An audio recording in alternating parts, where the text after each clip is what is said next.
We're talking about EyeTemp. We're talking about life-saving connected devices. I would love for you both just to introduce yourself, starting on the end with this distinguished gentleman. Hi everybody, I'm Jeff Bergstein. I spent 36 years in technology with Arrow Electronic, which is the biggest distributor of semiconductors in the world, and in various roles in management, sales, supply chain. And for the last 3 years, I've been very active in the startup community in New York City and Brooklyn, and got introduced to Danielle almost 2 years ago.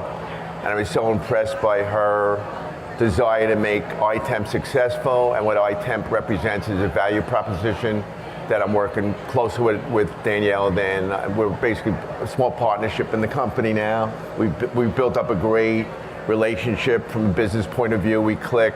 And I believe in the product so much, that's why I'm spending a lot of time on EyeTemp right now. Excellent. Danielle. I'm Danielle Michel. I'm the founder and inventor of EyeTemp. I come from a background of a CPA in finance, and now I have an IoT product, which has been a phenomenal experience, because not only do I get to learn about engineering with a physical hardware device, I also get to learn all about software and app development, and it's like two inventions in one when it comes to IoT, so it's been an enormous amount of information and learning, and it's been an incredible experience.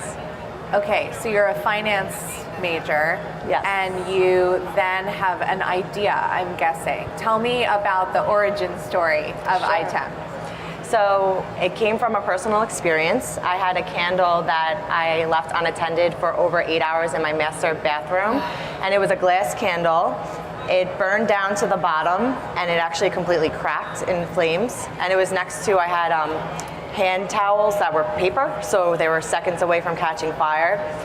Right next to the bathroom this happened, and my 1-year-old son's room was right next to that. So I woke up, I found it. Thankfully, that's all that it was. I put it out, but it was scary enough where I couldn't let it go, and I knew there had to be a solution, only if something reminded me that that candle was left on.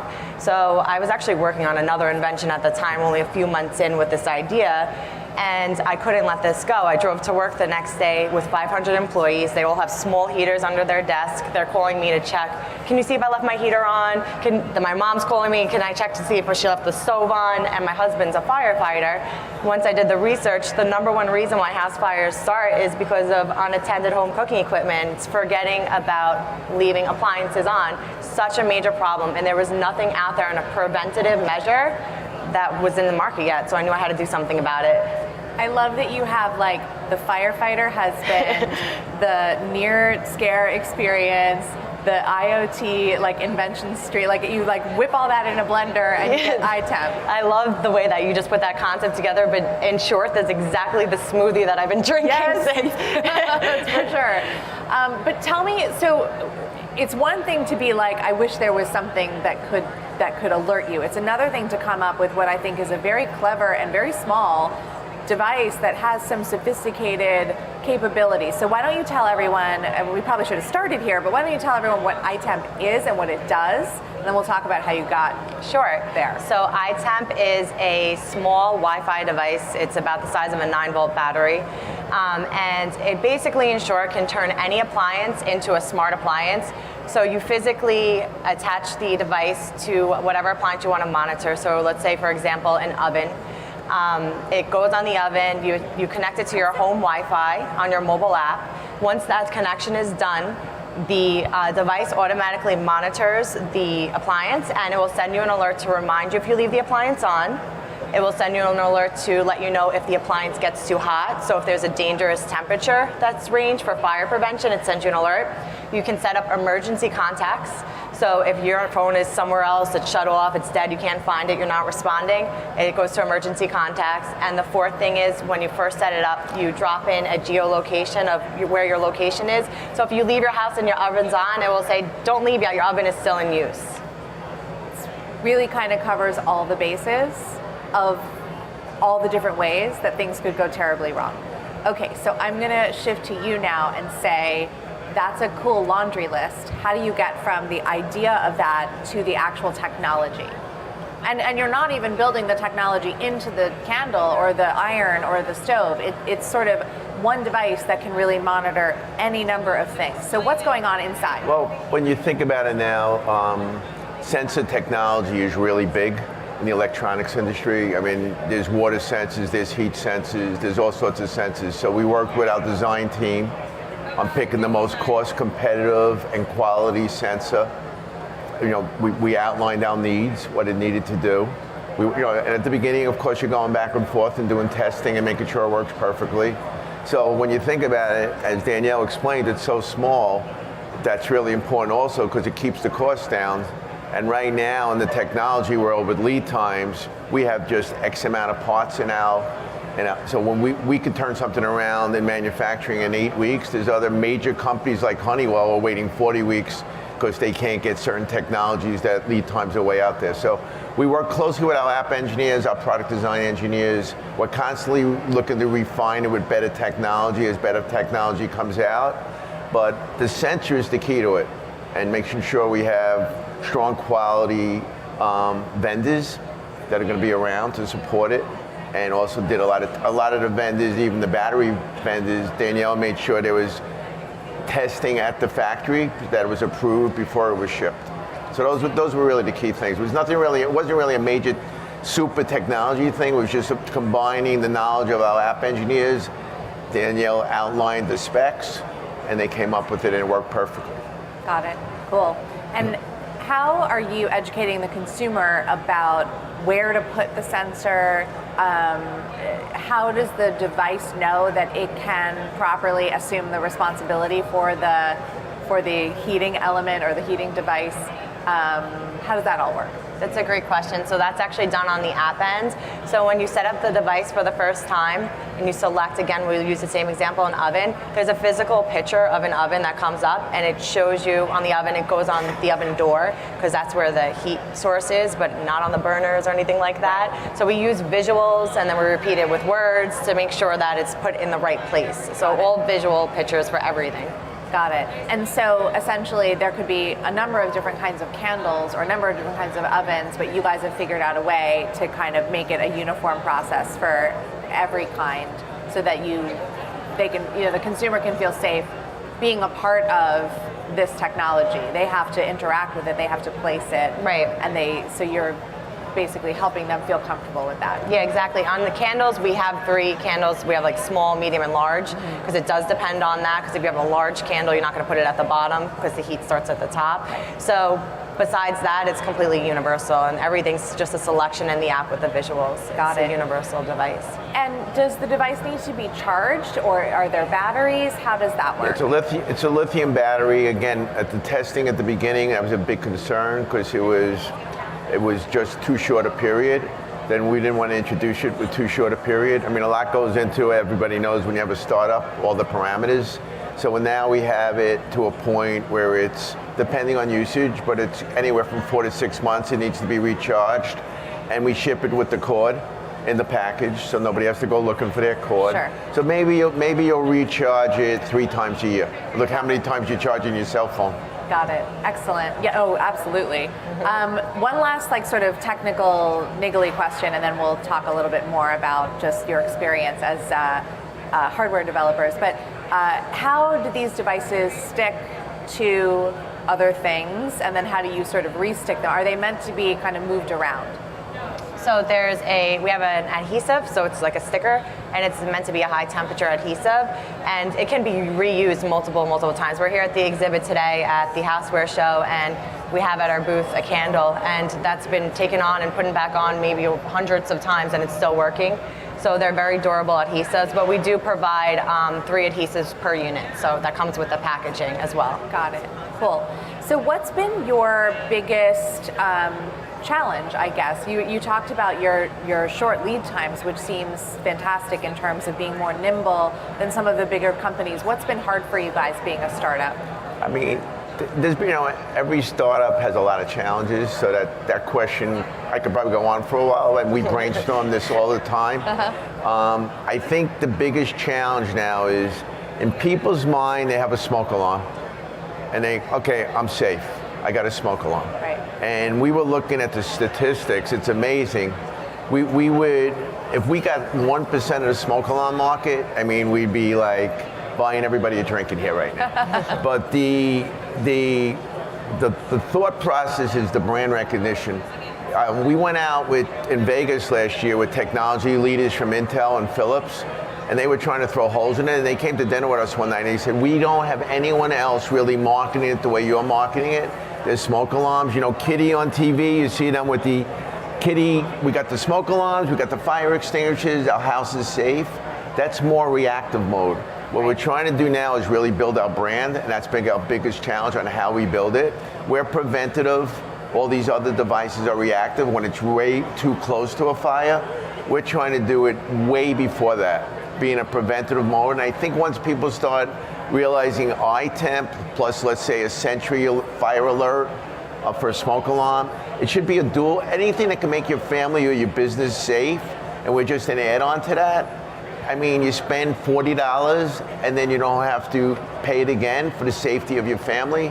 I mean, it's all about the brand recognition. Once more and more people are coming to us at the booth about their elderly parents, babies with babysitters, rental homes where people are being careless, leaving things on. So the more Facebook and other social media that Danielle's stepping up, once we get that brand going, we're pretty sure we're going to be pretty successful. That's great. How do you, though, talk to, I've talked with a couple different hardware developers here, and they get some attention, let's say at CES or wherever you're exhibiting, and then the bigger brands start circling, and they're like, okay, we're keeping an eye on you. And how do you engage with those larger brands who maybe you could be partnering with or doing a licensing deal, but they also could be just sort of looking to see what you're doing and doing it themselves? So we talk about that a lot. Yeah, it's frightening. I'll let Danielle address it. How are you, how do you address it? And what is the vision? Are you looking to partner with appliance companies to build in your technology? Or are you trying to stay on your own? Like, what's the thought? So, like he said, we do have this conversation a lot, but now that we have the product developed and we're at a completely different perspective, we are speaking with large companies right now, and we're trying to develop strategic partnerships. We have this patent completely, and not only is the patent on the method of the technology can also be embedded into appliances, so I do hold that patent here. So that is something that we are looking to strategically do, because we can build our brand all day on our own, and it's a way slower pace. But if we get a brand behind us that is recognized and well respected and has a need for this, where it works for them and it works for us, that's our ideal home run right now. So we are actually really looking for a strategic partnership. Very cool. I think that makes so much sense. How did you guys meet? and how did you know to trust him? How did you? Great question. She seems, I'm impressed with her just from knowing her for 10 minutes. Thank you. So that seems clear, but how did you know who the right partner would be for you? You have to answer that one. All right, I'll take that. Both of you can comment. Yeah, sure. Tell me about the meet cute. Yeah, so we met through the network of, I was going to events and networking with different people that are in the industry. And I was at the point, it was over 2 years ago, where I had like a little box and an app that would just tell me the temperature and didn't do anything else. And I didn't know what to do next, because again, I'm not an engineer. Right. So I went to someone I knew through the network, and I said, well, what do I do? Who do I go to? I have a freelancing engineer, I have a freelancing software guy. They don't speak. Right. How do I get this to a finished product? Right. And he introduced me to a large product development company on Long Island, New York, where we're based. And Jeff is actually, he works with them as well. So he doesn't work for the company, but he's an independent consultant for them. And he could tell you, with retiring from Arrow, he just retired from Arrow Electronics. How long before we met? We met about 6 months after I retired from Arrow. So I never let him retire, and now he's working more than ever. But my wife loves it. No, she really does. Right. Yeah, he wasn't allowed to retire. Right. So he blames me for that. I think what happened is, like I said, I've been working with entrepreneurs. I was a general manager at Arrow, so I ran the whole sales operation for them. So in the New York City, Brooklyn area, there's a lot of startups, thank God, as it's growing throughout the country. And so I really loved the startup initiatives. So as a GM, I spent a lot of time in the field with startups. I was doing a lot of startup work when I retired. And when I got introduced to Danielle, like I said, I loved the product. I loved her tenacity. I loved that. I think she'd be the type, you got to pick who you think's really behind their product, all in. Yep. And then we just, we just did a lot of work together I tried to do a lot of introducing to technology leaders, setting up agendas, and it worked out pretty well. And then we just realized that we're even better when we're working as a team, and it became kind of exciting. And it just, I think in that, we didn't, I don't know if I expected it to be where I got partner with her a little bit, right. But it evolved that way just from trust. It's been 2 years now. I'm not saying you don't have fights once in a while, disagreements, but I use the experience factor. That's where my strength is, sales, knowing the technology leaders, and hers is basically that entrepreneurial spirit, finance, operations background. So we have a nice mix. That's great. So that's the way it's worked. I mean, not to do a shameless plug here, but I'll do a shameless plug. I'm speaking in the Innovation Theater at 3:30 today about how to build brand loyalty in the connected home space. And my number one tip, I'll give it to you now, but come for the rest of them, is solve real problems for people. I think that the litmus test is, always very sobering. I see so many products in the marketplace, and are they actually solving a problem that people have? Right. Or is it just another thing that's cool and connected and ultimately gets put in a drawer because it was not worth it to maintain it? So not only are you providing a product that sounds dead simple to use and to keep using, but you're solving a real deeply felt problem and hitting a pain point and a fear point, which is kind of the holy grail. Not to be macabre, but that's how consumers are motivated, by fear a lot of the time. And I have children, and I can, my house can catch fire, and that's enough to sell what you're selling. It's a great point, because I was thinking about the last few days and other meetings we've been to. People come up to us more about concerns than, like there's other products that may be more wows than ours. Right. I mean, there's some incredible products here, but I love when people come to us, hey, I have a concern for my elderly grandmother. Yes. I have a concern for my baby. I have a concern, my hearing neighbor's impaired. house burnt down because of the dryer. So Right. we feel more like, you're right, we feel more about we're a problem solver without technology. And I think the wow feature for us is more secondary, where most of the other places maybe the wow features first. And by the way, we also could do this. Right. Well, or I mean, the wow feature for you guys is that my house did not catch fire. And so it's which is pretty cool. It's a right. So it's a reverse wow. As opposed to it did something, it prevented something. I think if I'm looking at your company, that's the biggest hurdle, is like you're trying to prevent something from ever happening, as opposed to showing people something spectacular that happens. Let's shift gears for our last couple of minutes and talk about how, have you guys raised funding? I've been funding it myself, so. Amazing. Yep. Amazing. I mean, I was going to launch into a whole bunch of questions about what it's like to raise money. I'll tell you what it's like not to raise money. Well, let's talk about that, because I think for a lot of people here, they feel like it's not an option. I have to have a couple $100,000 to play with. I have to have a $500,000 to play with. Marketing, I've got to have $1 million to play. And it's like it goes and goes and goes. And you haven't even gotten a minimum viable product. You don't even really know what you're doing yet before you go and create this huge burden for yourself. So tell me how you've been able to fund it yourself. Okay, so it's been a progressive process, and it definitely brings its challenges. It has its pros and its cons. Its pros are definitely the control, that you still have your equity at the end of the day. You can make your own decisions. You don't have to answer to anybody. You have that full, true entrepreneur spirit. And the cons come with challenges, because everything that comes your way with sourcing your bill of material and putting certain things into the design and taking certain things out is all so important, because every dollar and cents is coming out of your own funding. So it's like the true Shark Tank story, like this is my money. This is, I'm not going to go into like my kids' college funds over it. Right. But I'm going to do it as long as I can, and we're open to funding, but we wanted to wait until we have our own traction, and we didn't want to lose control pre-revenue. So we just launched, and I actually am grateful I did it this way because we made so many decisions that I probably wouldn't have made if you're using somebody else's bank in the beginning. Yeah. Because you don't need to, So it actually makes it more cost effective, not just for us, but for the consumer, and it gives us more room for distribution and be able to play in the field in a different way. Yeah. So I think it's more of a pro than a con so far. If you can do it, do it. I think everyone would agree. That's fantastic. All right, we have just a few more minutes. Do you guys have anything else that we didn't talk about that you want to share? So much. So I mean, I'd say like back to the branding. Yes. So now that we have a product that's launched, right? We just launched. We have this brand new product. We signed on with a great product development company, the one that we met with. I never actually ended up using them until recently. Okay. And they redesigned my product from a beta to where we are now. Great.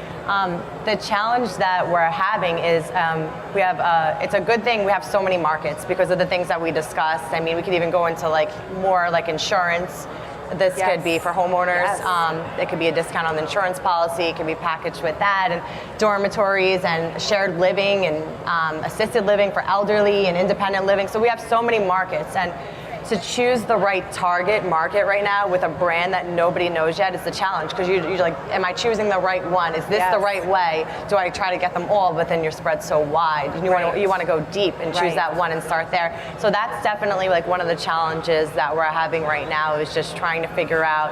We know where our market is for the most part, and we know where we're focusing, but you always you hear all these other things with the wants and needs of other markets, and you want to go after them at the same time, but you have to stay focused and start small and then expand into the others. So I think that makes a lot of sense, and actually in my talk in a couple of hours, one of the things that I'm going to be talking about is that consumers in this day and age want to be spoken to in a highly personalized way. And so putting up your one website with your one marketing message doesn't really cut it anymore. And we're talking about, it's a good problem to have, but we're talking about that exact problem. How are you talking to the insurance market? How are you talking to the the assisted living market? And then how are you talking to a mom? And those messages are so different. The good news is we have things like Facebook where you can highly target, and you could have myriad websites that you're directing people to depending on what they're, where they're coming from. The funnels. But it is a challenge. It's 3 times the work or 6 times the work. Right. And it's tough to do when you're a little company. But that's why I think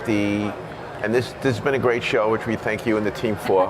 But the ideas that are evolving from meeting with people, we're starting to think people are looking for us for partnerships, and you mentioned at the very beginning, that would be a great way for us to basically not try to hire more resources, spend more money, use our knowledge and our great product and somebody else's maybe great brand.